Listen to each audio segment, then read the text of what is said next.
मदरसे में मौलवी साहब बच्चों को पढ़ा रहे थे। बच्चे शांति से बैठे थे और मौलवी साहब की बातों को ध्यान से सुन रहे थे। मौलवी साहब ने कहा, बच्चों, नमाज पढ़ना बहुत जरूरी है। बच्चों ने हामी भरी। मौलवी साहब ने आगे कहा, नमाज हमें अल्लाह के करीब करती है। बच्चों ने पूछा, मौलवी साहब, नमाज कैसे पढ़नी चाहिए? मौलवी साहब ने जवाब दिया, नमाज पढ़ने के लिए वुजू जरूरी है। बच्चों ने वुजू करने का तरीका सीखा। मौलवी साहब ने कहा, अब हम नमाज पढ़ेंगे। बच्चों ने मौलवी साहब के साथ नमाज पढ़ी।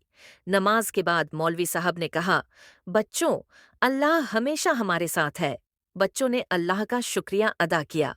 मौलवी साहब ने कहा, अब हम दर्स कुरान लेंगे। बच्चों ने कुरान की आयतें सुनी और उनका अर्थ समझा।